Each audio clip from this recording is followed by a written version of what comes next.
किसी गांव में एक बहुत गरीब लड़का रहता था। वो हर रोज़ खाने के लिए इधर उधर भटकता रहता था और काफ़ी मशक्क़त के बाद वो लड़का कहीं ना कहीं से भोजन इकट्ठा कर पाता था। वो हमेशा अपना थोड़ा भोजन अगले दिन के लिए रखता था, पर हर रोज़ उसका भोजन गायब हो जाता था। इस बात को लेकर वो बहुत परेशान रहता था। वह लड़का अपनी झोपड़ी में बैठकर सोचता, इतनी मेहनत से मैं भोजन इकट्ठा करता हूँ और वो पता नहीं कहाँ गायब हो जाता है। एक दिन उसने उस व्यक्ति को पकड़ने की योजना बनाई जो रोज उसका भोजन चुराता था। शाम को भोजन लेकर आने के बाद उसने भोजन झोपड़ी में ही रख दिया और खुद जाकर ऐसी जगह छुप गया जहां से भोजन को आसानी से देख सके। थोड़ी देर बाद वो देखता है कि एक चूहा उसके भोजन को खा रहा है। जब उसे पता चला कि एक चूहा उसका भोजन चुराता है, तो उसने उस चूहे को पकड़ा और उससे पूछा कि तुझे पता है मैं इतना गरीब हूँ, फिर भी तू मेरा भोजन चुराता है। अगर तुम्हें भोजन चुराना ही है तो किसी अमीर का क्यों नहीं चुराते, तुम्हें भी मुझे ही परेशान करना है। तो वह चूहा बोला कि तेरी किस्मत में कुछ ही चीज़ें लिखी हैं और वही मिलेगा। भले तू कितनी ही कोशिश कर ले, भले तू कितना भी इकट्ठा कर ले, उसे अपने पास नहीं रख सकता।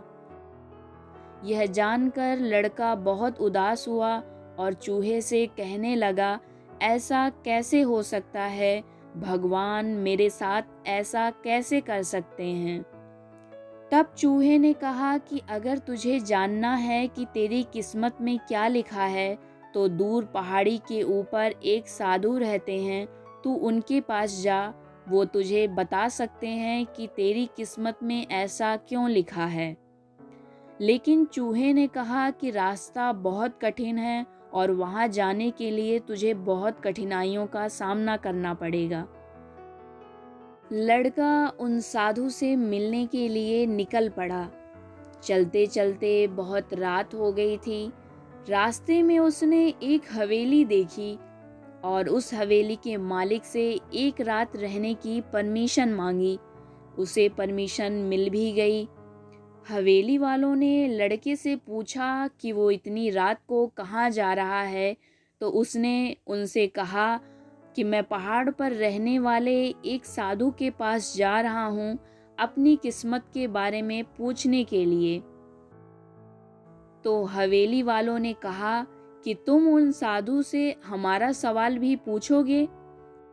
हमारी एक 18 साल की लड़की है जो बोल नहीं सकती है, तो क्या करें जिससे उसकी आवाज़ आ जाए? उस लड़के ने कहा, आपका सवाल ज़रूर पूछ लूँगा। और उसने उनको धन्यवाद कहा और सुबह वहाँ से निकल पड़ा। आगे रास्ते में बहुत बड़े बड़े बर्फ के पहाड़ थे। वह बड़ी मुश्किल से पहाड़ पर चढ़ा। उसे वहाँ एक जादूगरनी मिली।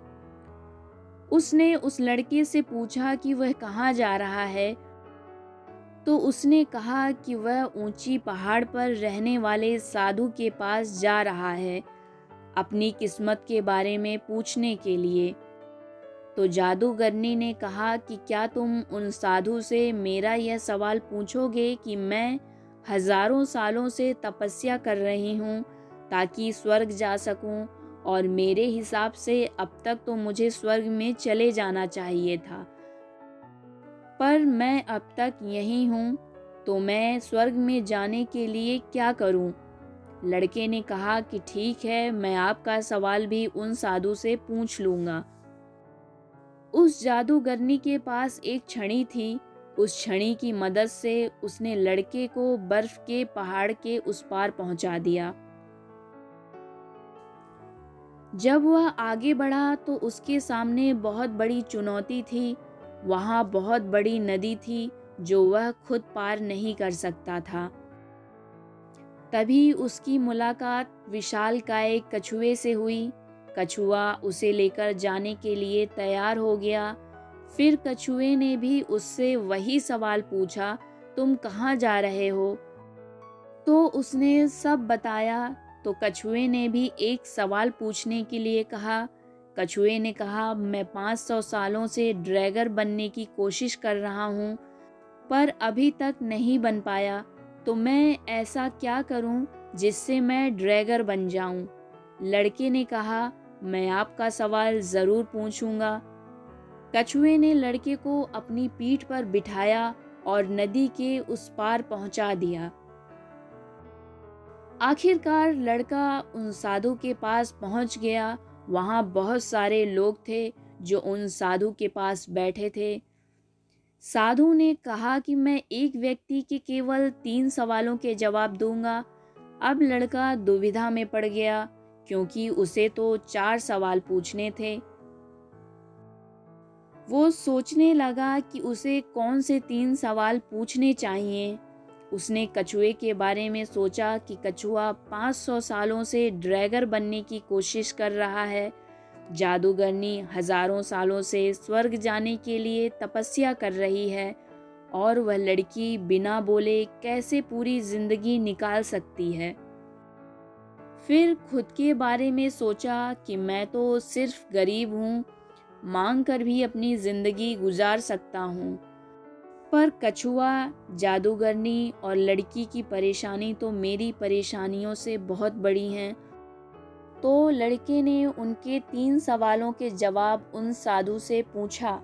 साधु ने जवाब दिया कि कछुआ 500 सालों से ड्रैगर बनने की कोशिश कर रहा है, पर अपने कवच को छोड़ने के लिए तैयार नहीं है। जब तक वह कवच को नहीं छोड़ेगा, तब तक वह ड्रैगर नहीं बन पाएगा। जादूगरनी जब तक अपनी छड़ी नहीं छोड़ेगी, तब तक वह स्वर्ग नहीं जा पाएगी। और जब तक लड़की को उसका जीवन साथी नहीं मिल जाता, तब तक वह बोल नहीं पाएगी। यह सब सुनकर लड़का वापस कछुए के पास आया और उसे सब कुछ बताया। तो कछुए ने अपना कवच निकाल दिया। जैसे ही कवच निकाला, उसमें से कीमती मोती निकले। वह मोती कछुए ने लड़के को दे दिए और वह ड्रैगर बन गया।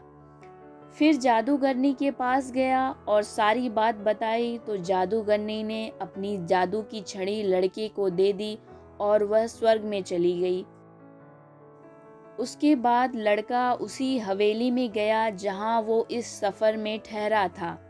जब वो वहां गया तो उसने लड़की के घर वालों को बताया कि अपनी बेटी का विवाह करवा दीजिए, वह बोलने लगेगी।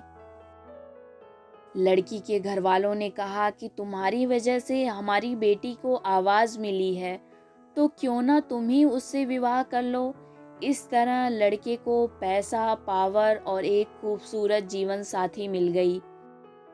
जीवन में कुछ पाने के लिए हमें कुछ देना भी पड़ता है।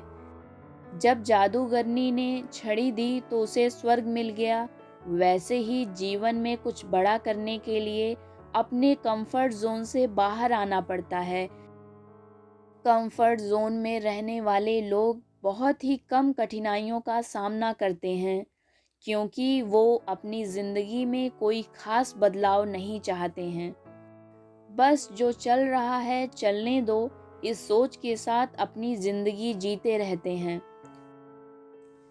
पानी का जहाज सबसे ज़्यादा किनारे पर ही होता है, पर जहाज किनारे के लिए नहीं बना है। वह बीच समंदर में लहरों को चीरते हुए आगे बढ़ने के लिए बना है। इसलिए जीवन में कुछ बड़ा करने के लिए थोड़ी कठिनाइयों का सामना तो करना ही पड़ेगा। और अगर आपको लगता है कि आपके जीवन में बहुत सारी समस्याएं हैं, तो ज़रा एक नज़र डालिए उन लोगों पर जिनके पास रहने को घर नहीं है, खाने को रोटी नहीं है, कोई देख नहीं सकता, कोई चल नहीं सकता और कोई बोल नहीं सकता। क्या आपकी प्रॉब्लम उनके प्रॉब्लम से बड़ी है? ये कहानी अगर आपको अच्छी लगी हो तो चैनल को लाइक, शेयर और सब्सक्राइब कीजिए ताकि आने वाली कहानियों को आप सुन सकें।